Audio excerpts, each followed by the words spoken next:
Hey everybody, I'm Steph. I'm Michael. Today we have our top 10 games that we learned in October. 2023. And not all of them are spooky. No, only one of them. Oh, one of them mine, was? Anyway. Well, there could be a couple, because one of them has Debatable. creatures in it. That's a creepy crawly, you know what I'm saying? Oh, okay. Yeah, it's got something you don't like. Benita, how's it going? Hello, Benita. Hey, Bree.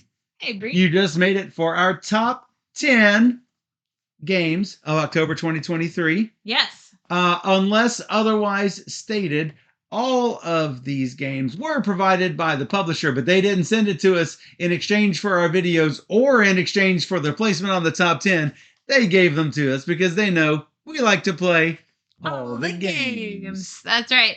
Michael and I had very different months, even though we played very similar games. Different months. I had a great time playing like the majority of the games I've learned. There were some duds. I played a lot with Dan, and a lot of those were older, like from 1990. They weren't great. They were okay, but nothing to write home about. Actually, right? Of the ones he had, I mean, I enjoyed some of those games, but I didn't think that they were impactful enough to make a top 10 list. For example, Judge Domino. There's not a lot to that game, but it's fun. It's fine. I would have kept it had I owned it. Sure. The Viking Seesaw. There's not a lot to it, but I would have probably put that on. I would have kept it had I owned it. Yeah, but it doesn't have the gravitas to say this game is great. This game is a top 10 of the month game. But it's gotta have more than a couple of mechanics, in my opinion. Yeah. But yeah. I mean, yeah, it's true. But even still, I have some games that I rate very highly that are on the easier side of things. No way was Viking Seesaw my favorite dexterity game, but for the size, it's cool. It would be a keeper, even though like I rated I think like a 6.5 out of 7. I mean the gameplay is fine. Usually for you a 7.5 is a keeper. However, the game is good. Small games tend to get kept. And easy rules, so it's like pull it out. We can easily just play it. I can remember those rules very easily. Absolutely. So things like that are really good to have around too. I agree, 100%. So shall we just jump right in? I think so. A couple of games that did not make my list. Things like any of the escape room games. It's really hard for me to rate in a top 10. Well, so I really would have thought you would have put that one. You would have thought I put Star Trek Cryptic. Yeah, because we played it and they were totally geeking out the whole time. We did totally geek out. I thought for sure it was gonna make his list. No, and do you know why? Because it's a half of it is broken, and it's a one-time play, sure. And half of it is broken, which that needs to go on one of our games that we won't or can't stream, either because they're one-shots and we've already played them, or because they are 3-player games. These are games that belong on a video like that so that we can explain some of the great points, like the puzzles, and some of the weak points, like the pathing. But we've talked about this on our Indiana Jones cryptic talks that we have done. The games are great. They are wonderful. I just don't think that they are, like Benita mentioned in the chat, they are not top 10 worthy. Some of these type. That one did not make my top 10. Yeah, so. Which is why I brought it up now, because before we jump into it. Before we jump right into it, because let's jump. So my number 10. Michael's number 10. Was from Man Do Games, The Vale of Eternity. So in The Vale of Eternity, you are basically drafting critters from a board based on their type or color of critter. It's going to go in one of 5 draftable areas. And when you draft one of these critters, you are going to decide to either put it in your hand or take the coins that is on that space. It might be 2 single ones. It might be 3 single ones. It might be a single 3 coin. Wait a second. Why do you have a space with 3 single ones and a space with a 3? Isn't that the same? No, because you can keep a maximum of 4 coins. So if I've got 3 ones, that is actually different than 1 3, because you can hold on to a 3 a lot easier than you can 3 ones. Fair enough. So so Steph and Dan and I played this, and we do plan on showing this on stream. Am I correct? Is it down there? Oh, we got a very large stack of games. The streaming stack has never been larger. That's true. But we are also streaming a lot of games that we might not have otherwise streamed back in the older days, where we're streaming just about everything that pops up.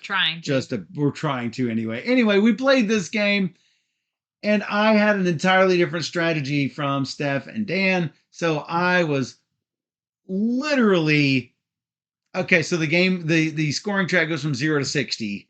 It's basically a race to 60, although 60 might not win. It will trigger the end. 60 triggers the end. Or something and I'm sitting there at about 12 when the game end is about to trigger. I know it's about to trigger, so I do a really quick combo that I'd been ready to go to do. Did a combo which triggered something else, which gave me 50 something points. Well, I got up to the 50, and then I believe Dan triggered the. It was a huge comeback, but it didn't win. Well, so here's the thing. I was able to push that ending versus the game will automatically end after 10 rounds. For sure. But I was able to do it at 8. So it was a little premature. I was able to somehow maneuver that. But that's what's kind of cool about the game. Like, I like that it's not necessarily a race. See, you like that. I think it's a race because you pushed it, and I was sort of forced to come in. I was close, which is why it actually made it to the top 10 instead of falling off the top 10. It does have the potential. This and my top game on the list has the most potential for moving up or down because with further plays. For now, I think it is a keeper. Right. Because I like what it wants to do with the 1, 3, and 6 coins, and the things you have to do to try to maneuver yourself into those good combo situations. We've only played once, and that's why it does actually make my top 10. Cool. Well, I love it. So hey, it was going to stay in the collection anyway. Yeah. And we'll probably see it in a minute. So he said that's got to be the biggest downside of working in board games. How often do you get to play a game more than once? Well, we play all of these twice. Once before the stream and once on the stream. Right. So yes, one of the biggest downsides to working in board games is having. We say we get to play all the games, but we also have to play all the bad games. So that is. Yeah. There's a lot of bad games out there. Benita wants to try this. Yeah, definitely try it. Definitely worth trying. All right, my number 10. Actually, we're gonna. Is there any word from anyone stateside picking up Vale of Eternity? Yes. Yes. Do we know?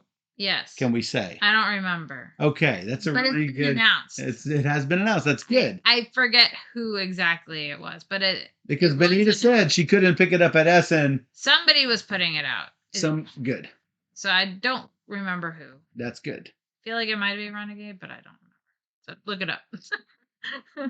My number 10 is actually one we plan to play tonight. So if you are curious about it, then stick around. It is called Penny Black. This is a gorgeous game. Amazing production from Buffalo. Really cool. The theming is fun. You're collecting stamps, putting them on your board, so you're maneuvering these stamps to try and get patterns and such. I really want to love this game. I think it needed just a slightly bit more development because the cards are unbalanced. So you either have to work around that or not care and just have fun with the game and not be a gamer about it. But Yeah, I think that's probably the biggest downfall. If they worked out those little kinks, I think the game would be a winner and like improve upon. But it still made my top 10 because it's a game that I really like the mechanics of drafting the different groups of like stamps and placing them. I just enjoy that, and the production is, like I said, really nice. And but I know like Well, what you mentioned is why it missed my list. I had fun with what the game is doing, right. but I literally got a pair of cards that were identical on each. Yeah. You get There, one from each half, yeah, basically. there's two And I sets of put cards. both of those on one of my pages Yeah. to where it was like unique colors on each of the sides, and you get some great big number of points times two because I had both of the Both cards. cards, and it was Yeah, why would they have the same card scoring for the both different decks? it Like was it doesn't quite line that up. It should makes not sense. yeah should not be like that. But then most of the cards would have like a max of 12 points, except the card I had, which was max of like 60 something points if you did it all. Yeah. Like But it doesn't really line up. it doesn't line up, and that's the thing though. It needed a little bit more refinement with the cards. You know If you look past it, I like what Right. it's doing. But you might say, oh well, you had both of those cards, so you must have won, and you must have liked the game. No, that turns me off of a game if I can just steamroll my opponents, or if somebody's, a lot of times if someone steamrolls you, you have a negative experience. That's to be understood. But no, I mean, if I earn a whole bunch of points, it's also not a good experience for me, even as the steamroller, because I don't have to win. I do have to like how a game is balanced. I prefer games that are like really close. Yeah, and I get that. So for me, I'm choosing to look past that. And again, if you're interested, we are going to play this later tonight. So stick around and you can see more about it. But I think it's worth trying and playing. Whether or not it sticks around for the long run, I'm not sure, but it I think they could fix it. Yes. Well, the other thing that fell flat for me was that they had all of these colors of stamps, and the colors of stamps basically, the reds are all one, and the greens are all two, and the yellows are all worth three, and you're trying to get whatever your bonus condition is. But other than that, what does the one and the two and the three and the four and the five stamps mean? Nothing. Yeah, They're true. not points. They're not anything. You don't have to get things in a line, like a 1, 2, 3, 4, 5 line. Yeah. You don't get 3 points for the 3-point stamps. There could easily be an expansion. Not that I think Buffalo does expansions, but there could be. There could be. But when I saw stamps out there to draft, I was like, I don't care that it's a 2. I don't care that it's a 5. I don't care that it's a. Yeah. I really didn't care. They could have put some sort of scoring with that. Or, I mean, I guess you're kind of doing that with different colors, different values. But ultimately, if I'm trying to get yellow stamps in a certain area, like surrounding a penny black stamp, for example, that's fine, but I don't get a certain number of points based on the color of the stamp. I have no incentive to put one thing there versus another thing there versus another thing there. And when you're drafting, it should matter, because it's like plate A or plate B. It's the same. There needs to be something else to give interesting decisions on, other than, oh hey, this is just different colors. Anyway, it might work for y'all. 56 games. This was my number 10. So still top 20%. It's still, for me, it's pretty good, but it does have some flaws. Right. So there you go. And that's most of my bottom the 6 through 10 on my top 10 list has that. So bye, Benita. Bye, Benita. All right. My number 9 is a game we just played on stream. Yep. Nocturne by Flat Out Games. So, Nocturne is a really cute set collection. I know you love the little fluffy wolf. Oh my goodness. Yes. I love games with player powers, which this has. I love set collection aspects. So, those are all the good things that I enjoyed. I enjoy being able to maneuver on the board to try to get, that is the abstract thing that I actually do enjoy. Those abstract elements is trying to figure out which move is the right direction to take, which things I could grab. The downsides being it doesn't do anything majorly different from other games. I guess you could say that the where you're bidding on the grid board is a little different, but other games have done that. Maybe not piece them together this way. The other thing is the weakness of it's really difficult to get what you need in a two-player game. The tiles just aren't there. So I felt when we were playing our game, and I was trying to collect the feather set, it seemed really difficult trying to be able to do that. Yeah. Or getting my bonus where I needed cards with skulls on them, and none were dealt. Not a single one was dealt. It does try to fix that with the ones where you're drawing 3 and choosing one. That does help a little bit. Ultimately, it was good enough to make my top 10. Couple little flaws to maybe drop it down a little bit, but ultimately it is a fun time. Now we do have a prototype copy, Right. so it could still change between now and the time that it is Of course. published. However, like I say, it's good enough to make number 9 from on my list. And I didn't put it on mine because I chose with prototypes not to actually rank them with a rating because there's an opportunity. Well, sometimes you do, and I think that this one, do. and I would agree, and I would also not put them on my top 10 if it was still a work in progress, Yeah. where a lot of it was going to be changed. But it ultimately, I think It does this feel mostly is complete. yeah. So If it was mostly complete, I go ahead and put it on the list. So that's good. here's the catch, though. When do you put it on a top 10 list? Well, there's no real rules to it. Because you can't play it for the first time, so it'll never make your top 10. It might make your game of the year, but it might not ever make your top 10. That's true. So keep that in mind. You Maybe might have to squeeze it in. Maybe, yeah, Dan says maybe never. It's fine. But yeah, it's still on Kickstarter, I think, until the end of the month or so. So if you're watching this in November, you should go check it out. That's right. Nocturne by Flat Out Games. My number 9 is a small little roll and write game called Mind Space. We played this with Dan. We did.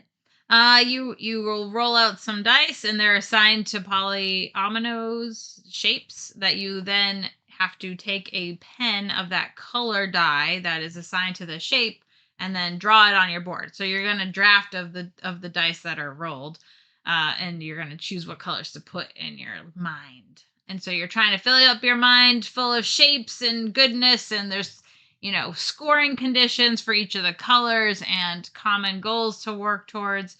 So all that, I mean, I don't think it does anything new or exciting, but it's pretty solid, and I'm doing things I like to do in games. So for me, I like polyominoes. I like puzzling out what I'm doing. So I had a good time playing this one. Yeah, this was just okay for me. It was, just like Penny Black, putting shapes next to different color shapes and making sure you're not touching the same color shape. And you get some points for orange, and you get some points for red, and you get some points for blue, and I guess it's fine. So Michael loved it. Great. Dan says it works better than Penny Black, though. I would agree with that, actually. Yeah, of course. So it's not broken. It's one better for you. It's not. One ring better. Penny Black had some problems. I get it. I understand. Perhaps I should have thought about it more, but I still had fun playing. That's right. it is fine. It was good enough for you to think of it, boom, as number 10 on your list. Yeah. So And then this was number. there's nothing wrong with that. No shame in that. Okay. No, that's fine. Maybe I should feel bad for not putting it on there. But I've got some pretty good ones on here that are not on your list. Yeah. Like Nocturne was not on your list. Right. Mindspace is not on my list. So my number 8 is from Good Games Publishing. It is Mercurial. Oops. Whoa, that's the wrong one. I assume we're going to play this on stream? Yes? Yeah, it's on the pile. It's on the pile. Good. So, let me tell you. Very large pile. Well, with Mercurial, you are rolling dice, and it's really challenging to change those dice off of what you want them to be.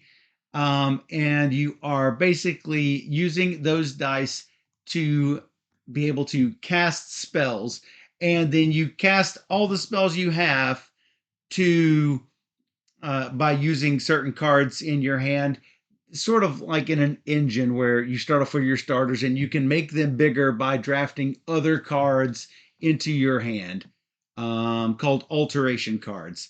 You will use those in order, and the dice in front of you, in order to get the spells. You will cast all of your spells to come up with what is called a ruin score, or a restore. Yes, ruin and restore. If you have some ruin and some restore, they're going to cancel each other out unless they are perfectly balanced, in which case you get harmony or whatever. Equilibrium. There it is. I never got equilibrium. I got it every time. I had one chance to get it, and I'm like, you know what? With this equilibrium score, I can get none of the heroic cards, which is ultimately what you're trying to go for. And I could not get any of the heroic cards if I went equilibrium. But if I went ruin, I could go to the dark side and take this heroic card, which is ultimately what I did. And he was trying to rush it. I was trying to rush it, and it would have worked out if it wasn't for you pesky kids. And because I saw that you were really trying, you were struggling. I was struggling. You were struggling, and so I'm like, I must crush her now, because she was struggling. And so, but I was struggling to make it work, and I ended up getting a huge equilibrium, which made up for the fact that I was really behind. Well, you were almost always trying to go for equilibrium, which is actually good. You do have good, interesting decisions that pop up trying to do that. Do you go ruin? Do you pollute it a little bit with some restore, knowing that you're trying to get what are called arcanas, which are basically the first person to get a certain condition, like 4 spells or 3 of the ether whatever it's called spells, or trying to get spells that have fire, earth, and lightning in a spell. Then you're going to get one of those arcanas, which will earn you bonus points at the end of the game. I tried. Here's the thing: you're limited to 6 dice. You can never get more than 6 dice, and I never got the cards up to draft that would allow me to do so. Perhaps with 3 players, with 4 players, it is more possible. With 2 players, I simply wasn't able to do it, so I just had to scrounge for whatever was in front of me to do. But that's not necessarily a bad thing. That's why it took me a long time, because I'm like, well, now I have this ruin, and I wasn't going for ruins, but now I have it, and now I have to figure out how to get more ruins to get equilibrium to actually make anything valuable. You were trying to get 3 ether spells in order to try to get the ether bonus. That too. So, oh man, I made it work because I used 1 die each time for each of the cards I was taking. Mm-hmm. You used more than that, I think. Yeah, but at there's 1 card on there where you have to use 3 earth dice. Oh yeah, that's 3 earth dice. You got one of those? Yes, I had to, because that was the only earth card out there. I'm like, what am I going to do? I'm trying to get fire and earth. Okay, this takes half my dice. Yeah. It took 3 earth dice and 2 more, either an earth die or 2 mana or Yeah. whatever the That's a hard card. the blue Yeah. the blue crystals are. Yeah. Anyway, ultimately it was 51-51, and Steph won on a tiebreaker, which she had 1 arcana. I had 0 arcanas because I could. I worked really hard to get You that. You did indeed. I was a bit surprised that it was close. You were doing something totally different. I thought you were gonna win. I'm like, there's no way I'm gonna make up the points, but I had the sigils and going on, so it all adds up in the end. And I was surprised it was as close as it was. Yeah, a couple of weak spots for me. Like I say, the 2-player not being able to cycle the cards in. The alteration cards, you'll color them up with the clear colored crystals, which is basically a clear crystal, half of a blue crystal. Acuity. Yeah, acuity. For the clear ones, they're called acuity. And none of them were compelling enough to get.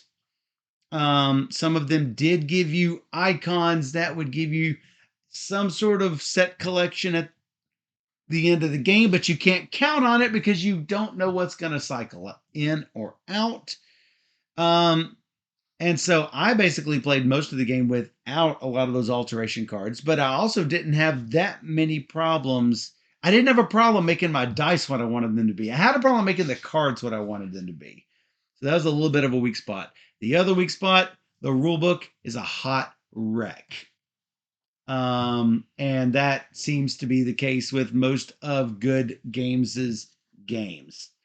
With a lot of publishers. I mean, we go through a lot of bad rule books, all right? Yeah. So it's a lot of bad rule books. It's just a thing. And I remember thinking, I've got to say this on the stream, the rule book is a mess. So whenever we do the rules video, watch the rules video. You're going to want to watch it because, yeah. Anyway, Mercurial from Good Games Publishing is my number 8. All right, my number 8 is Lunar Rush, which is a new Euro game. From Dead Alive Games. Yeah, and there is a market system going on where you need to bring goods to the moon, transition those goods into better goods, and do all the things with your workers on the moon, and then transport the good goods, valuable goods, back to Earth and sell them for big monies. Simple. Simple. Simple. So I really like the engine building that you're doing in the lunar phase, where all your workers go to work and you produce goods and transit and like upgrade your facilities and do all the cool things. So it's it's a nice engine building game. But like at the beginning of each round, that you're bidding for turn order, and turn order is important because it chooses where your ships will go in positions for going up to the moon and coming back down. So if you want fast shipment, then you're gonna go into like the first space, and it gets there the same turn. If you go into a far shipment, it's gonna be the slow boat. It takes 3 rounds before you get your stuff. But there's a catch. You can carry more stuff. Yeah, that's the catch. Yeah, you can go on a quick ship, but you can't carry a whole lot. Or you can go on a slow ship. It'll eventually be there, and you can put a whole pile of stuff on it. Yeah.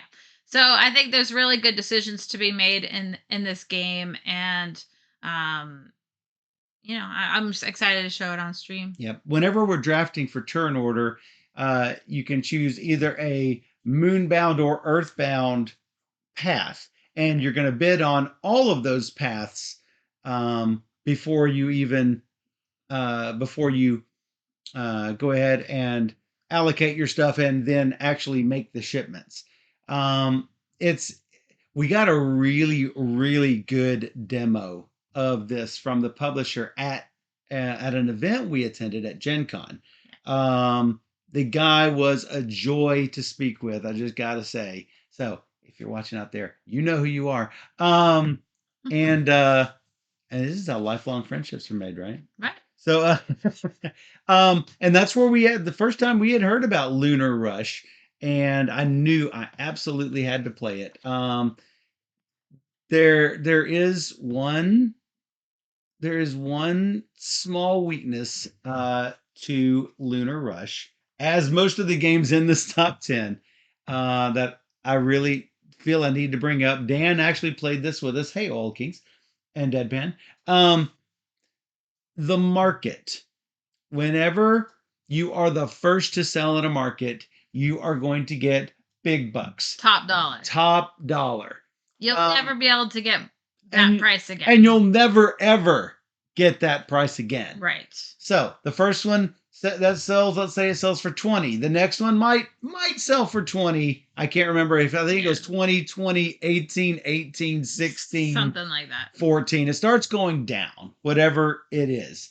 Once it hits a certain point, then it will go up by maybe 2 or 3. It's like some small number. And there were many times in the game where it's like, if I don't sell this, if I do sell it, I'm going to get 14. I'm going to bump it up, and then Steph Shipman is going to sell for more. Or I can hold on to it, not sell it, or not even send it, and let that just ride like that. Because I would get no benefit out of it, because it basically negated my ability to advance on either of you two, you or Dan, because if I were to claim that last spot, it would then bounce the price back up. And I didn't want to bounce the price up. There needs to be another way. The one thing holding it back from being a fantastic game is some sort of different way for the market to not only go up, but come down. Or that it's not guaranteed that it goes up when it hits this spot. It might go up at this spot. It might go up at this spot. It might go up at this spot, and you never quite know when or how much it's going to go up. I think that would make it much better. But I think they tried to do all they could to try to eliminate as much randomness as possible. I think at the expense of a couple of mechanics. So okay. That said, did it make my list? Maybe. Stay tuned and find out. I think it's pretty good. So we'll definitely stream it in the near future, because it's definitely one of the lesser known titles, I think. Yes, and it needs to be Gen Con. It needs to be better known. Yeah, I think so. I think a lot of people would enjoy it if they played it. So I think we need to show it off. Yes. Dan says it also has an issue with 3 players because there are only 2 valuable goods. That is correct. All right. That is absolutely correct. Your number 7. My number 7 is the only title on this list that was not provided to us by a publisher. It is Horrified Greek Monsters from Ravensburger. Yep. We don't even have a copy of this game. So how did we play it? We played with the Game Guildies. Of which Steph and I are 2 of the guildies, the other 2 being Derek Porter, aka Wigsby Check 1-2, and Her Royal Highness Duchess. So we played. We didn't play this with Duchess though. No. It was just me, you, and Wigsby, right? Yeah. So we played while Wigsby was maneuvering everything on the screen and doing all of the card pulling. Steph would sometimes roll the dice that we had here, much to our demise, because we ended up dying. So, yeah. Horrified Greek Monsters. It does, if you enjoy Horrified or Horrified American Monsters, then you will probably also enjoy Horrified Greek Monsters. That said, it is just you taking a can of paint and slapping it onto the game, because it needed some work, in my opinion. I think it needs more to differentiate it from Horrified and Horrified American Monsters, I think, because it seems like the locations are not much different. They're not arranged that differently. And really, how can you with as small of a map as it is? The monsters do similar sort of things. The mechanics are all fairly similar. I'm fairly sure Horrified ranked better than seventh on my list, and that's what knocked this down a few spaces. I enjoyed the experience, but it's again Horrified. So Yeah, I wouldn't choose to play this one over Horrified. I could see if you get tired of playing with Horrified's monsters that this would give you more of what you're looking for, but does it do it differently enough? I'm not quite sure. That said, it was good enough to be number 7 on my list. Horrified Greek monsters. I wanted to. I mean, I love them. Yes. I love the Greek aspect of it. Like, I think it's great that they went this direction, but I guess I was hoping for something a little different. Dan says technically she is her grace. We need to tell Amy that. It should be her grace, Duchess. Okay. Sure. I'm just saying, Dan. Dan is setting us straight. Okay. Yes. All right, my number 7 is. I don't think she cares. Chomp. Chomp. This almost made my list. Again, small box game from All Play, which they actually had a really solid grouping of games, in my opinion, compared to their past games, I suppose. So, it used to be back when they were board game tables. Yeah. That you would be like, these games are okay. They're just okay. They're definitely getting better. This past year, they have done ever since they've changed to All Play. Yeah. They have done a fantastic job. Yeah. Of creating better games. So good job, All Play. Definitely improved, and worth checking out Chomp because it has big cards, which I like. It has a dinosaur theme, which I like. It has double-sided cards, which one side is the map, one side is scoring. So it kind of reminded me a little of Point Salad, but like the next level up from Point Salad, if you will. Because you're either drafting a tile card to place in your tableau or a scoring card to score at the end of the game. So you're making this big landscape of dinosaurs, and you have to arrange it so the trains are the same and the dinosaurs are the same in the same grouping, and then you have to feed the dinosaurs or they're gonna die. Or if they're next to tar pits, they're gonna die. So you have to be aware of all of that as you're playing. So it's puzzly, which I like. I like the tableau creation that you're doing. And then I also like drafting scoring cards because you're like, that would be really great. But then Michael takes the card and flips over, you're like, no. I would have loved that card. So it plays out really quickly. Always betrayed. Yeah.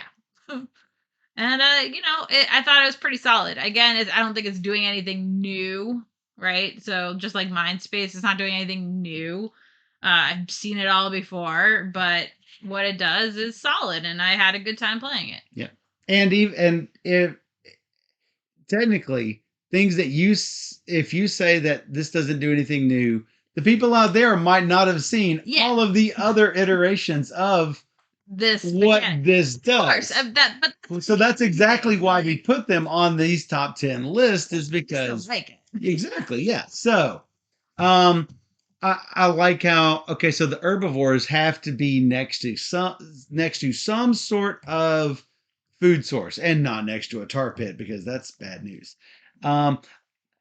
This has the same mechanic as a lot of those other games where you can cover up part of a card, but in this game you can even cover up a whole card if you just don't like it. Now that just wastes your actions. Yeah. But you can indeed do it. But so if you don't like those nasty tar pits, you can place another tile right over the top of it. I do like that this has the larger dinosaurs are on larger spaces that you can't cut in half, so it does give you interesting decisions about where you place your tiles over. So that's sort of interesting. The other really interesting thing I think was, if you're next to rats, your carnivores are all going to be well fed. It might not be thematic that one little rat den can feed this carnivore and all attached carnivores, but that's how this works.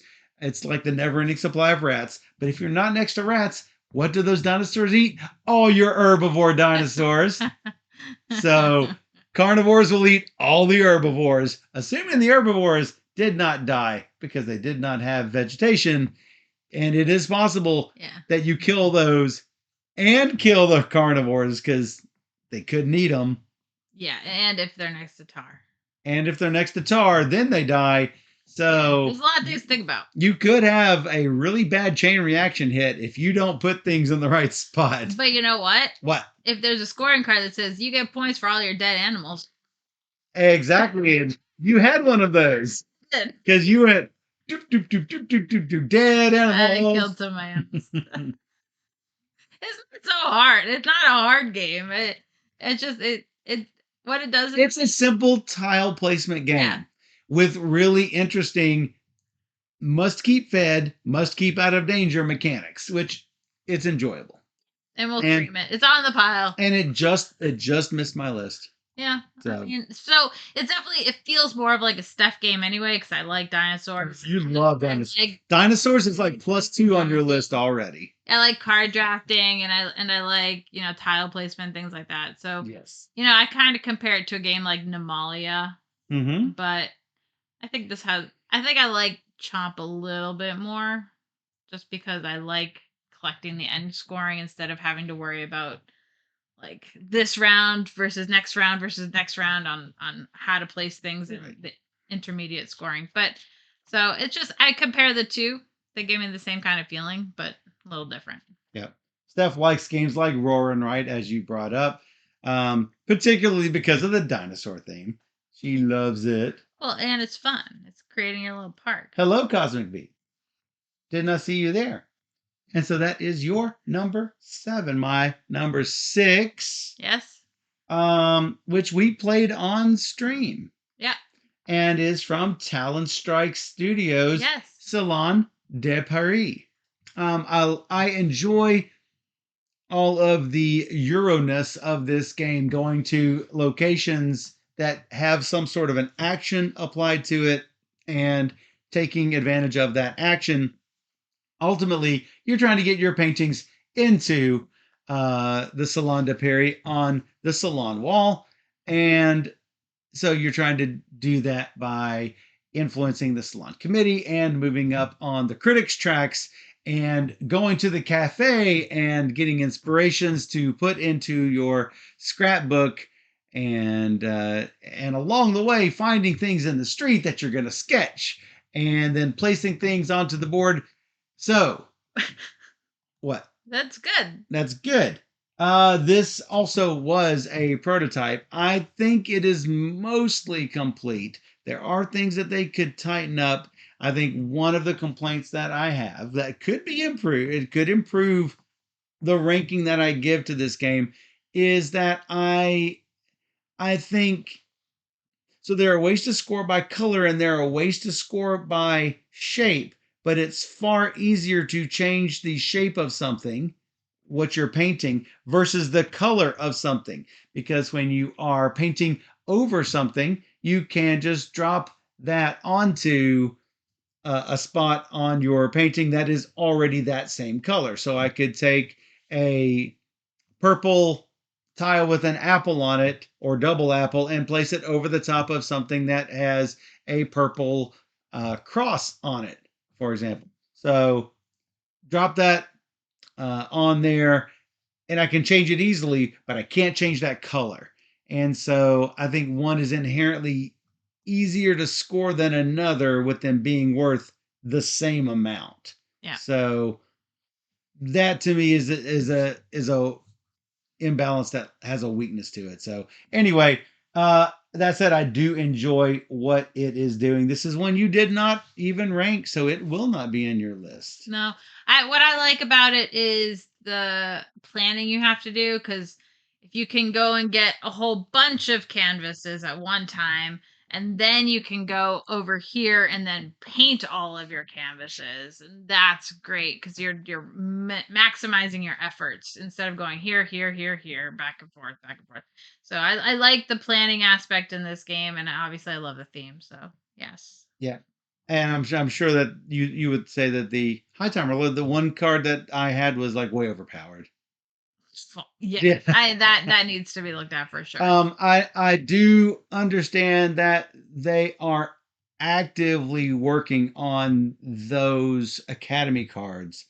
Of the ones we had in our prototype copy, fully half of them have been changed.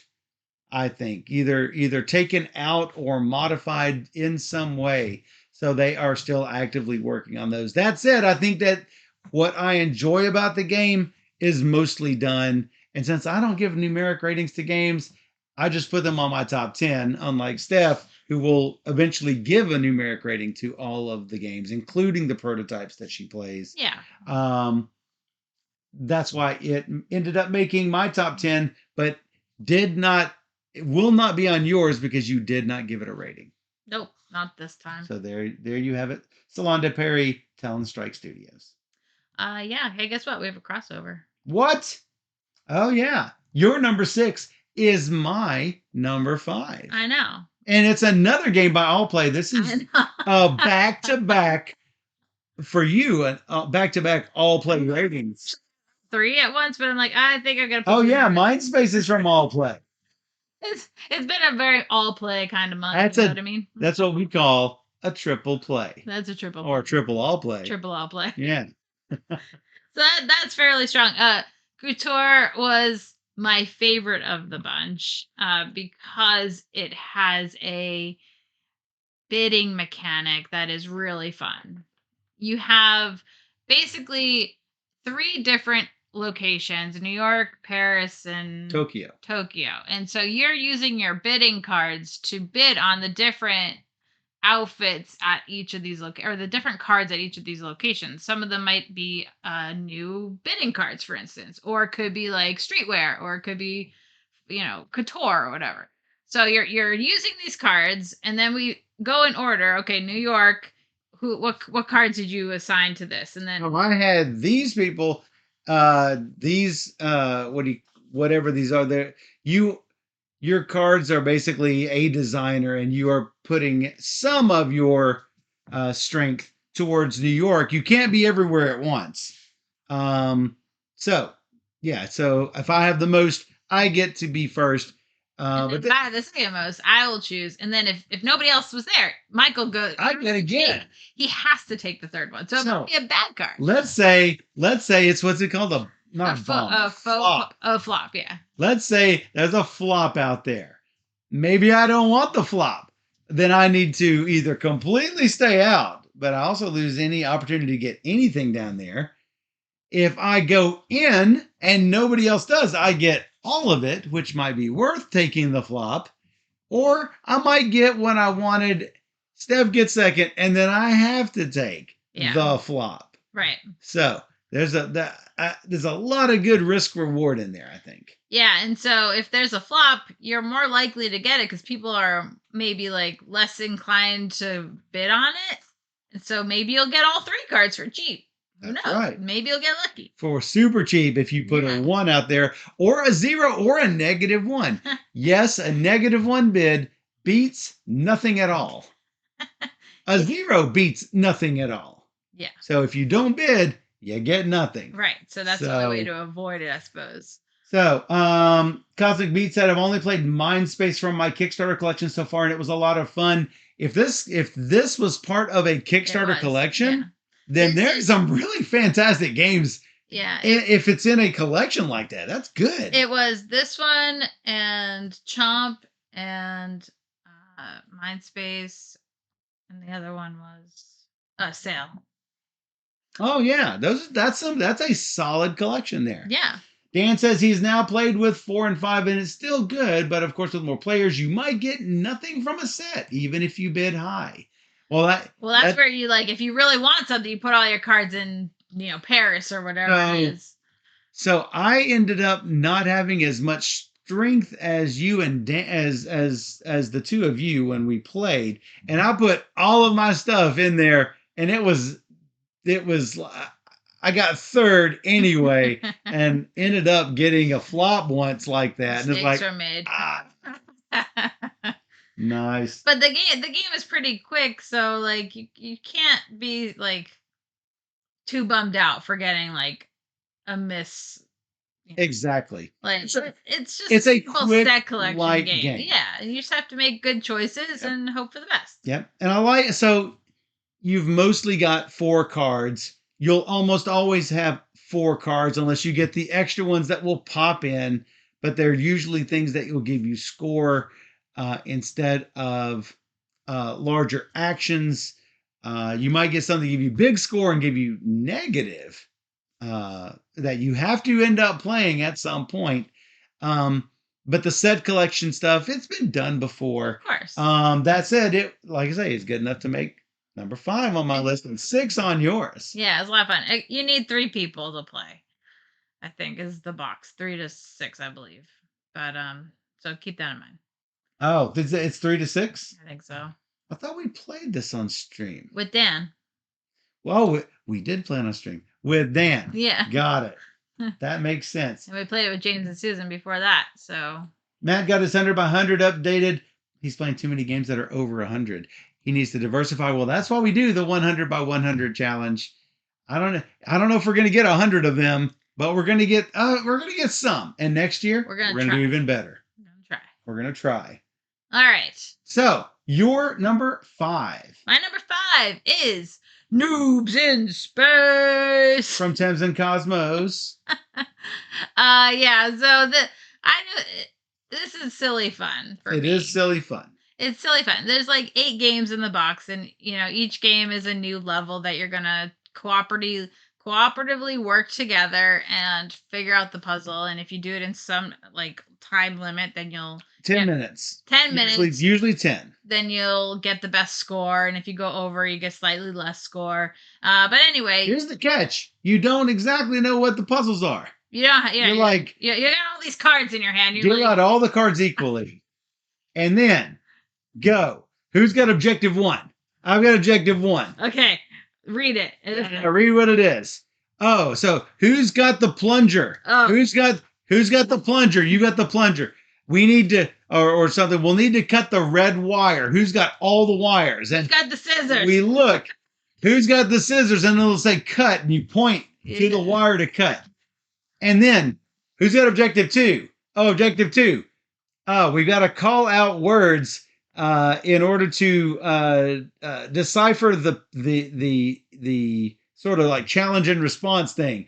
And so, if I have the word "the," and you look up at "the," and you say, "Oh, it's blue. Blue wire. Wire is on." Cut. Yeah, or whatever. You're trying to come up with the sentence. Yeah. By looking at the left side of one card and the right side of another card, and sometimes you might have 2 or 3 cards, and you can quickly figure it out. But if you don't, I mean, every task is going to be a little bit different. Sure, that task that Michael just explained is just one of the many different tasks. Oh, there's like 15 different variations on the task. Yeah, so exactly. And it will change up every game. So, yeah, we could go back and replay it, but we kind of know what to expect. So I expect, as Cosmos says, they make like lines of games, series of like a type of game, like the Exit series. And like the crew has now 2 games. I'm guessing this Noobs in Space will also have a like series. Or I could see it having a series. Yes. And I would want to play through it. I mean, for me, it's play through the game once. Yes, mostly play through once. And then, see what comes out next, and we'll play that again. But for me, this was a lot of fun, and, And for the cost, that's a good couple hours of fun. Yeah, we played 8 if games. you play straight through. Mostly did. I think we did over 2 days or whatever. Yes. It's a good end of night kind of game. Yeah. But, compare that to going out to the movies or, whatever.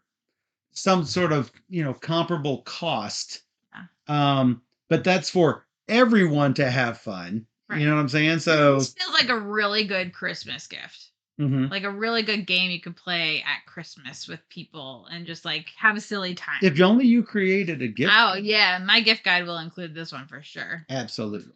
So, early Christmas guide right here. I definitely recommend it. It's easy, right? Yeah. So It's easy fun. it's easy fun. Yeah. And it's puzzly. It's Yeah. good. That was me. And yeah, having the timer on it, it's really, you're really trying to hop to find out, oh, hey, do I have that card? Oh, who's got the fourth task? Who's got it? So, and you've got enough cards in there that it makes it difficult to do. And the intro level sort of, it's easier. it's and then easier. as you play through more and more, you'll have more and more cards. And so like, oh my God, I have this hand. By the last round, you're like, I have a handful of cards. Exactly. My number 4 we've talked about from Dead Alive Games. It's Lunar Rush. I pretty much said everything that I needed to on this. I do enjoy the interesting decisions that it gives. I think it can tighten up the economy a little bit.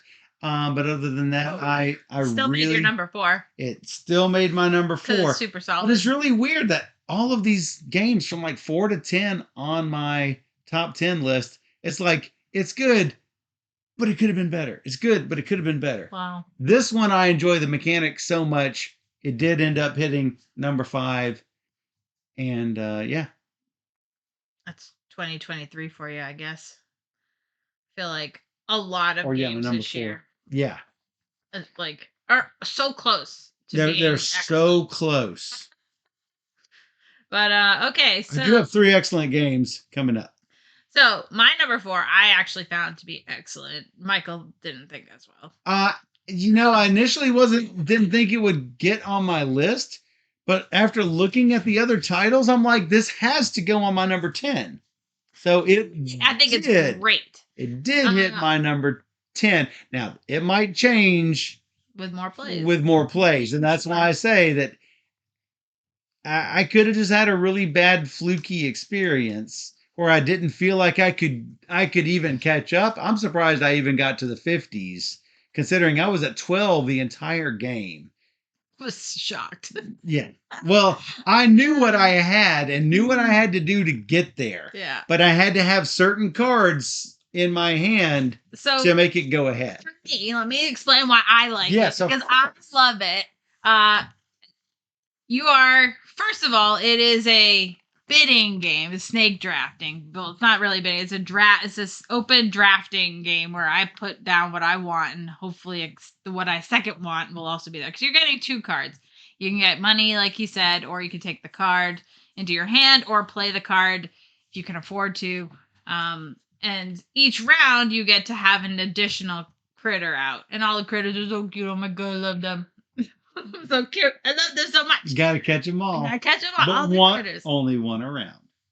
I honestly thought this was going to be more of a play and try and duel people kind of game, and I was less excited by that. So I was really excited that it wasn't that at all. Exactly. And that it's a combo building game where you're managing your hand of cards and when to play things to get the maximum amount of coins and points in play and all of that.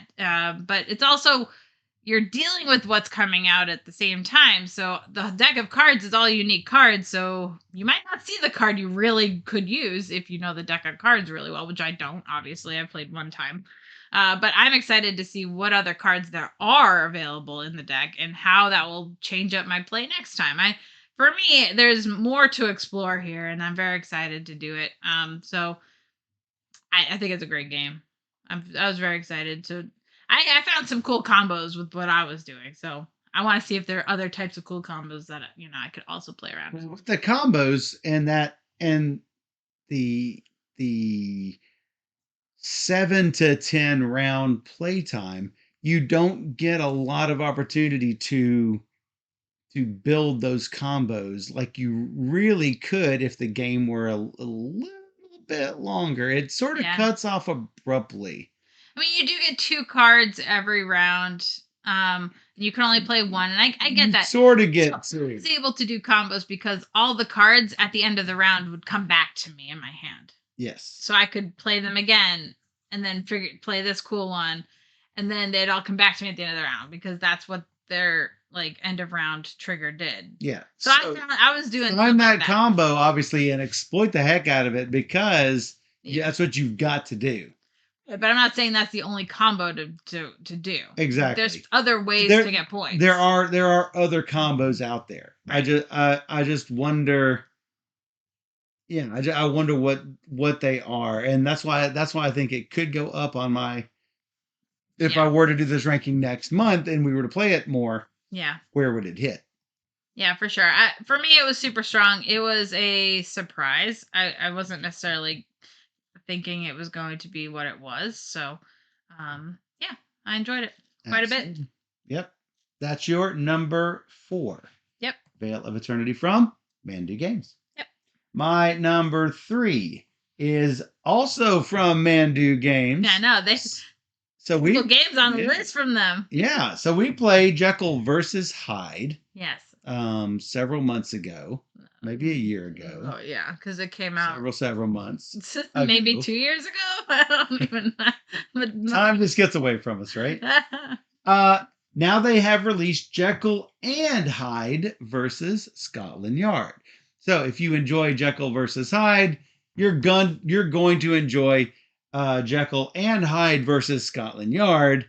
It is cooperative. It makes it. Some people don't enjoy that as much. It makes it much more a cooperative fun time versus Jekyll pulling Jekyll's way and Hyde pulling Hyde's way, right. Trying to gain control over the personality. Right. I think this does a fantastic job of making a really fun co-op experience, trying to win tricks in just the right way in order to foil Scotland Yard, trying to do enough bad stuff, but staying good enough that you can avoid being detected by Scotland Yard.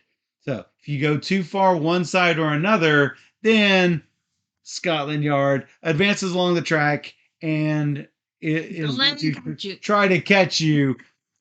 They do introduce this stepwise. You're like, okay, in this scenario, you're going to play this intro sort of level just to get you used to the differences in cards and how the tricks are played and which color of the 3 is the dominant one versus another versus the other. And then, oh, hey, we're going to introduce Scotland Yard chasing you. And oh, hey, we're going to have you start a little bit further back. Or, hey, now whenever you get to the end and go over it, it's going to catch up to you that number of spaces. So you have to hit the end exactly where you want it. And so you want to try to be just enough to escape to the end. So, there's a lot of interesting decisions with that, I think.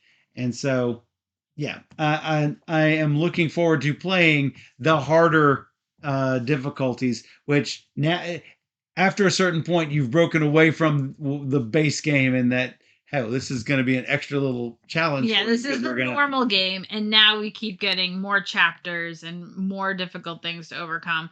And because you're getting better, like in theory, like Michael and I are gonna play through it all, and so as we start to figure out how the one another plays, it's like, okay, yeah, you can't just go play with some Joe Schmo in the corner and start at the hardest level. You're gonna fail, like right. You'd have to introduce them into it. Yeah. So it works really well, especially for a cooperative trick taking game. There aren't that many of them that I can think of that just does it as elegantly as this. So it's very nice. Yep. Bree says she was to play this. Glad it's getting an English release. Splitty said, "Oh right, time difference until you guys switch to winter time as well. Stupid time changes." Yep. That'll be next weekend. Yep, I believe it's coming up soon. Yep. You know what else is coming up next week? Nope. My birthday. Oh. That'll be Wednesday stream. We'll talk about it. You get to play some games with me. Yay! How's that different from every other day? Did not. If that means it's a birthday, I'm like a 278. Every day. This is how Methuselah got old, right? Every day. All right, my number 3 didn't even make your list. No, it did not make my list. I didn't think it would make your list, but thank you, Bree. I loved it. It is my island. Yeah, we're going to talk about this. All right, I'm first. I loved it. This is the game that didn't make my list. Yeah. And I looked at the other games and I'm like, nope, I can't do it. Yeah. There's He's one. thinking as much as me. There's a reason. We'll find out after you talk about all of the glowing spots. If you like my city, this is a no-brainer to try because it is very similar in the fact that you play through a chapter. Is 3 different games in a chapter, and there's 8 chapters. So we played over 24 games. We did it all, and this one has hexes with different shapes of hexes, and you're placing them on your board.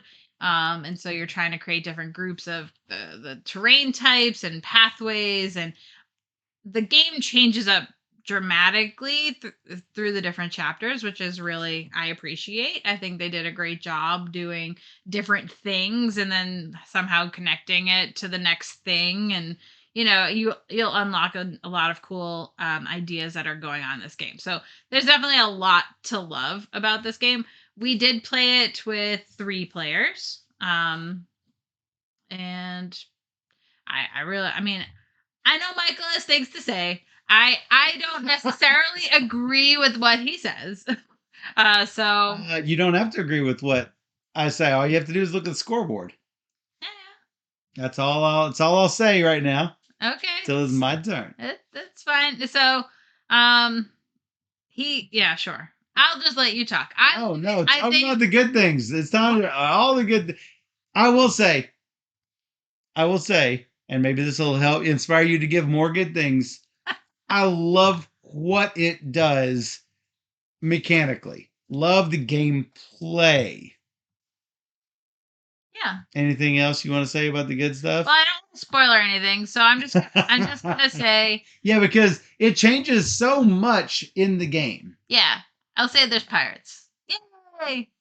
Is there pirates? Oh yeah, there are pirates. That's pretty. I mean, it's pretty early. It's little. It's very little because every chapter changes dramatically. No, what I like is that it's not all what it seems. Yeah. So no, the scoreboard does not show the fun had. The scoreboard is the final score of the game. Which, all right. So I'll have to say I did extremely well at the start when everything was equal. I won 7 of the first 9 scenarios, games, individual games. 7 of them. And it did not matter a bit because I got 0 of the improvements. So I actually think I won 7 of the first 8, and you won the 9th, and I did not win again for the entire rest of the game. I think I won 2 others by luck. For the next 20 games, I won 2. Because I had no access to any of the bonuses. So, we're trying to get something first. It's not going to be me. We try to get a set of something. It's not going to be me. We're trying to get across to some other area. It's not going to be me. I'm never going to get that.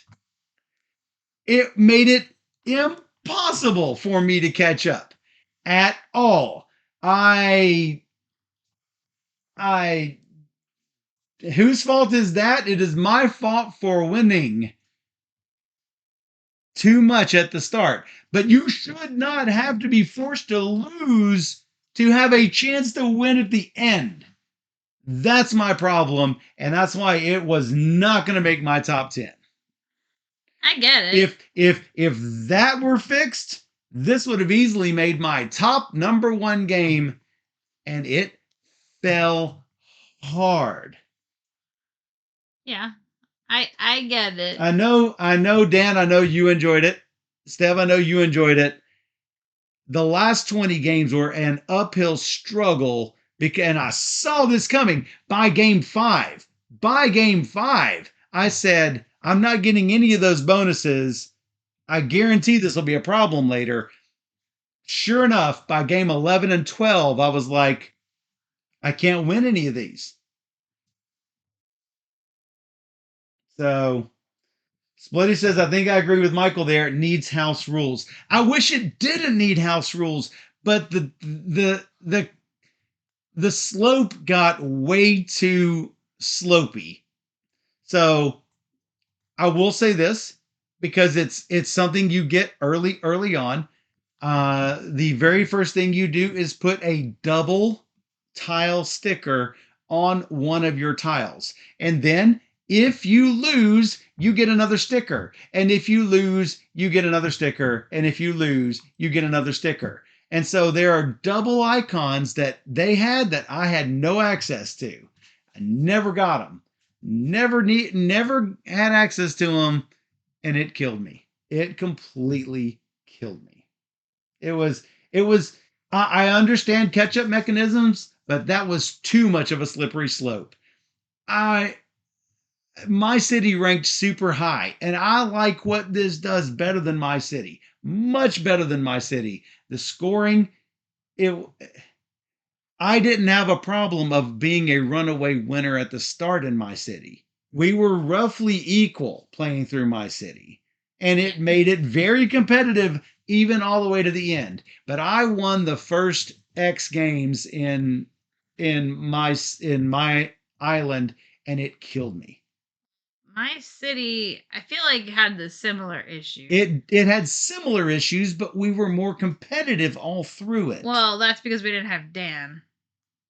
I'm looking at my city now. Yeah, especially when you have 3 players. Well, when we have 3 players, then technically you guys should have split up a lot of those doubles. And I think you guys did. But whenever I got, there were several times that when you won it, I got second and still didn't get third place stickers. So yeah, because we didn't have Dan. We didn't have Dan. And Splitty's laughing at you. That's true. Slid down the mud to the river of lost below. And even worse, I had to wallow in it for 20 more hours. 20 more Well, you didn't have to. We hours. offered to let you just bail. You did offer, but that would not. You can't keep the game balanced like that. It would have been. It needed to be played, if for no other reason than this video right here. Oh my goodness. Play it. By all means, play this game. But just keep in mind, if you win at the start, you might put yourself in a way to have to struggle all the way to the end. Okay. Covered in the mud of losing shame. Vote him off the island. They almost did vote me off the island. They allowed me an out. I tried to keep my contempt for the scoring down. It must not have been great. No, my goodness. I did not make it miserable for the two of them. I played through it. I sat here and did it. Yeah. And got third and third and third. And here's the kick in the nuts. When I finally started getting third and not second, I got nothing. That was the last chapter, and I started getting third, and I got nothing for it. Like Dan was starting to get bad things happen that basically stayed on the island. Bad things were happening, and I got nothing. Oh my goodness. Well, I think it's great. Michael didn't like it. I did like it. I didn't like what happened. Yeah. And I don't mind losing. You guys know I don't mind losing games. But when you're playing a game and you know you have no chance of winning, that's the bad thing. That's the bad thing. Lots of chat, yes. We love lots of chat. And that's what makes these top 10s super good. This month more than most, I think. Anyway, that's my island from Thames and Cosmos. Steph's number 3 and my number something. I don't know. Yep. My number 2 we played Monday. Yep. It is was this the 4th? The 4th No. in the This is the 5th, I think. what? Forbidden Island. Tommy says yup, 4th. 4th. Forbidden Desert, Forbidden Sky, Forbidden Jungle. So somebody actually predicted Forbidden Jungle 10 years ago and said this will be the next one. And he was wrong because Forbidden Sky was the next one, but Jungle came out right after, well, not right after, but 10 years. After Jungle. Island, Desert, Sky, Jungle. Yes. So, Forbidden Jungle did not make your list. You didn't like it. Oh, I know why you didn't like it. There's lots of spiders. Spiders. I think the game's okay. Spiders. So, if you enjoy the other Forbidden games by GameRight, you will most likely enjoy Forbidden Jungle. In Forbidden Jungle, you have taken off in your rocket from Forbidden Sky and landed on this jungle planet onto this spot called Fool's Landing. Why is it called Fool's Landing? Ha! Fool! You shouldn't have landed here because not only is this place covered in sinkholes, there are spiders that are wanting to eat your face. And so if there are 3 things that Steph hates, it's zombies and spiders and hospitals. So when somebody creates the Zombie Spider Hospital game, I will be here for it. No. So, you set up the scenario as you do, and then you try to move out and collect the portal and 4 crystals. What happens when you collect a portal and you move all of the things around so that 4 crystals surround it? And how does this work in the jungle? I don't know. However, whenever you get the 4 crystals surrounding the portal, poof, you win the game and you're transported somewhere. What? Forbidden Space Station? Forbidden Planet? Where are we going? That's going to be fun. And I am here for it. I enjoy co-op games. I enjoy trying to figure out the puzzle. There are some really questionable graphic design decisions that things can't be answered in the rules. It's like, hey, move things from this spot to this spot on the tracker. And clearly they're between the lines. And it looks like they're moving 2 spaces. No, you're supposed to go from line to line to line. And so whoever did the graphic design work for GameRight really dropped the ball on that one because the whole thing is just poor. Like, really? It doesn't make any sense. It did not make any sense. The graphic did not really match up with the words. Literally all of the Forbidden games uses this like meter, right? And it's like they all do. How could they not have fixed it or made it similar to the ones that were before? Like I would have to go back and look to see how they do it. But just like it doesn't make any sense. But it was if they're all like that, why did that graphic design decision get made to go between the lines and again and again? So anyway, in any case, we kept the spiders at bay. We did start out on the normal level, not the novice level. So we did bump up the challenge a little bit. And we like destroyed it. And we destroyed it. So when we play it again, we're going to have to ramp it up a lot. So we'll see how we do when we play it on stream, because, yeah. Should have been snakes, just for the opportunity to quote Indiana Jones. That's right. No, Steph loves Spider-Man. I mean, it's fine. Definitely not my favorite. have we been doing it wrong along? I don't think so. Because it would be hard to figure out where to put the pointer. But they did confirm it does go on the lines in Forbidden Jungle. I don't know about the other games because I don't remember.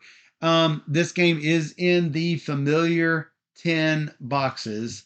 So this is no different than those. They will fit, I guess, right on top or on bottom of what you already have. We will play it on stream soon, sometime, I would expect.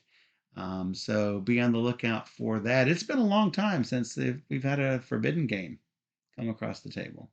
I don't think we have. But I mean, since one has come across any gaming table. Yeah, I don't think we have ever played a Forbidden game. You and I. No, but I'm saying that Been a long time. they have not published one in a long time. Yeah, I mean Sky. So I didn't even know about this. Whenever then. Years ago. Years and years ago. Been a minute. It's been a minute. It's been a long minute. Anyway, I'm surprised it didn't at all make your list because you seem to have fun playing it. It's pretty Just good. saying. Pretty good, but I like for me, most of my games this month were 7 out of 10, which is a solid game. 7 out of 10. 7 out of 10 is not bad. That's really good. Yeah. So yeah, 2018. I was gonna say I'm pretty sure. Well, that's not too long ago. No. It's taken a while to come out between Desert to Sky to Jungle. Yeah. So we'll see when the next one happens. That is Forbidden Jungle from Game Right. All right. Next up, my number 2. It's a Mandu Day. Jekyll and Hyde versus Scotland Yard. You love it. God, any other month this would have been number 1, really. I love this game. I love this game so much. What? Tyrell says it was a pandemic ago. Funny you should say that. It's Matt Leacock. It's basically pandemic. Yeah. Yeah, it's basically. I love the Jekyll and Hyde theme, so that automatically puts it like a rank higher because of the theme, because it looks very attractive. It's a very attractive game. So they did a great job with presentation. I love the co-op mechanic in this. I think it works really well. And it's puzzly. I love that you have chapters to work through. I just want to sit here and play it. Like, I'm sad that we haven't actually played through it all yet, but the hazard of being a game reviewer. Doesn't matter. Let's play it. I want to play it. See, you love the entire Jekyll and Hyde verse, though. All of the theme behind that, and it does nothing for me. But I like the game. I'm just saying the theme just does nothing. The theme is so good. Well, like it's like one of my favorite musicals, so I can't help but love it. The theme, and obviously the story is excellent. So yeah, for me, I love the theme. It definitely is an underused theme, in my opinion. Really? There's like 3 games out there. With Jekyll and Hyde? Yeah. There's what? Quite a few. You name them. Mystery Rummy, Jekyll and Hyde. 1. There's a lot. No, there are not. Then there is the Let's find out. Unmatched game, Jekyll and Hyde. And then there's that like roll and write game that Tom Lehman did, Jekyll and Hyde. And then there's like this game and Jekyll versus Hyde. There are not that much. All right, Jekyll versus Hyde, 2021. Jekyll and Hyde versus Scotland Yard, 2023. Jekyll and Hyde, 2013. Jekyll/Hyde, 2021. Yeah. Jekyll and Hyde, a.k.a. Good and Bad Ghosts, from 1980, so they rethemed it. Dr. Jekyll and Mr. Hyde from 97. Mystery Rummy, Jekyll and Hyde. Dr. Jekyll and Mr. Hyde, 2008. Dr. Jekyll and Mr. Hyde from 2019. I think that's the Tom Lehman one. I don't know. Any case. Anyway. It's not like zombies, right? That every other game is a zombie game. Yeah, but okay, so Thanks, Dan. Whatever. Okay, so you say zombie games, but there's not been like Jekyll and Hyde is one story. It's not like you have a series of 27 different Jekyll and Hyde tales. There's one story. I know, but I But with want zombies, but you're comparing it to a genre. You're not I get you're it. comparing it to an entire thing with a billion zombie tales I know. versus one story from the late 1800s, early 1900s. But I love that one thing. It's fine. All right. In any case, I love it. Yeah, Dan says there are a few more. Yeah, sure, there are a few more, but there's not like a lot. There's a few more. Considering it's one story, that's a lot. There's more Jack the Ripper games out there. That's one story. And really, how different is? There's 20 million Lord of the Rings games, and that's one story. No, that's not one story. 3 stories. Yeah, that is a whole lore. 3 stories. Whatever. They managed to drag this out into what, 6 movies? 7 movies? I needed more. Ridiculous. Anyway, I love it. moving on to number 1, which is also your number 1. So let's do this number 1 thing. Oh my god. I am not ready. And this has the opportunity to move possibly down on my list. It can't go up anymore because it's number 1 on my list. What? It can't go down. It could, but I'm not sure it would. We have only experienced the first 2 levels or 3 levels of this game. I know. So good. I want to see how this goes as we play further into it. I'm hoping it gets more challenging. I am mostly giving this rating to Almost Innocent by Colossal Games. I'm giving them this number 1 rating based on what I think it's probably going to do. I enjoy hidden information games. I enjoy cluing stuff out, and this game does that. We did play this on stream. Yeah, it's a great deduction game. Almost Innocent. It's brand new. And you can play with, I think, 2 to 4 players. There are different levels that you work through, so you can start out kind of easy. As you go through the different levels, the boards get harder. You'll have different tokens that you'll be able to use and not use that you're limited to. And then eventually you'll start adding new characters. You'll have character powers. So there's all these different things that are going to be happening that we don't really know because we've only played the first like 2 or 3 boards. So we know that they are going to start having the culprits or the bad guys, right? We've just had like 4 of the things. We're about to add a 5th, I think. Once they start making they made some of the areas longer and bigger to make them big blocks instead of little blocks. I think they're going to start filling those spots up rather quickly. As soon as they add in one of each thing again, then those spaces will fill changing the space sizes and stuff. Yeah, and making it harder to piece. Cool. Yeah. I do too, and that's why that's what gave it. That's why I did this more on potential than anything else. Is that I think this has the potential to be even better, and it's something different. That our cooperative deduction games out there, like Paint the Roses, but that's a very different kind of deduction game than this one. That one uses a lot of negative information. This one does as well, but this is also you have information that other people need, which you are trying to clue into them. So it's a different kind of process in how you get information to people. And I think it's really interesting how you can come to the conclusions. Like if I know Michael is this piece, I am not that piece. Therefore, I already know Susan's piece is over here. So that leaves this one or this one. And I know I have 1 in this row, but none in this row. So I have to be this one. Super fun puzzle. Yeah. So you have to make notes of what you've learned about everybody, even though that might not become clear until maybe the second or third play.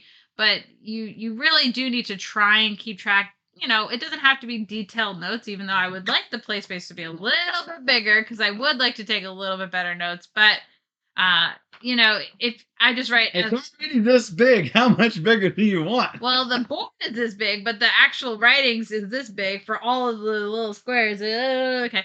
You can write all over if you want.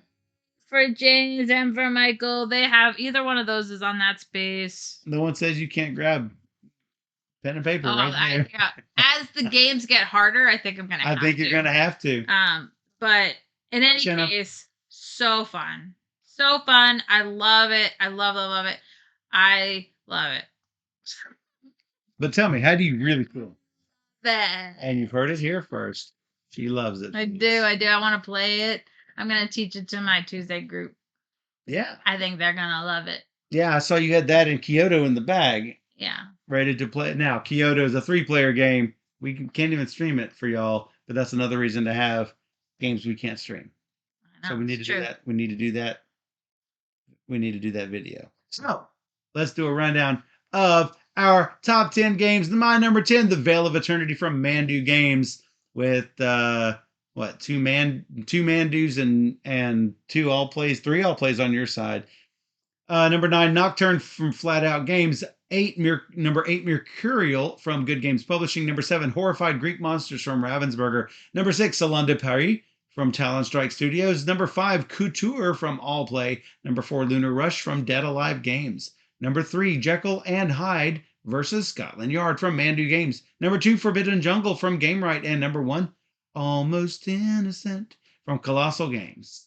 My number 10 was Penny Black from Buffalo Games. Number 9 was Mind Space from All Play. Number 8, Lunar Rush from Dead Alive Games. Number 7, Chomp from All Play. Number 6, Couture from All Play. Number 5 was Noobs in Space from Thales and Cosmos. Number 4 was The Vale of Eternity from Mandu. Number 3 was My Island from Thames and Cosmos. And number 2 was Jekyll and Hyde versus Scotland Yard from Mandu Games. Number 1, Almost Innocent from Colossal Games. Fantastic. It was a really those top 2 games was really hard for me to decide. I really do love them both. So I switched Jekyll and Hyde and Forbidden Jungle a couple of times. I don't know if you were watching the top 10 list on our server. I didn't know she saw me do this a couple of times. So yeah, for me, those 2 will 100% make my top of the year, like in the top grouping, because I don't see a lot.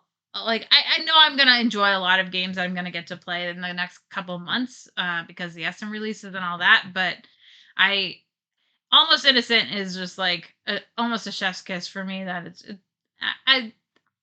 that's one that I could see playing anytime. Same thing with Jekyll and Hyde, because that's just so fun. Yeah. I really like the puzzle in a small box. Yeah, even just looking past the theme, the mechanics of the cooperative trick taking is very well done.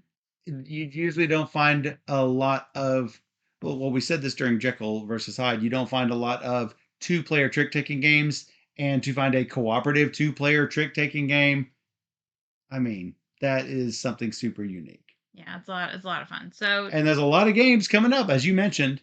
So yeah, I expect November will be a stellar month, especially with BGG Con coming up. So if you're there, looking forward to going to Dallas. Yes, be sure to say where you saw us, whether you saw us on Twitch or YouTube or on Steph's reviews on BGG.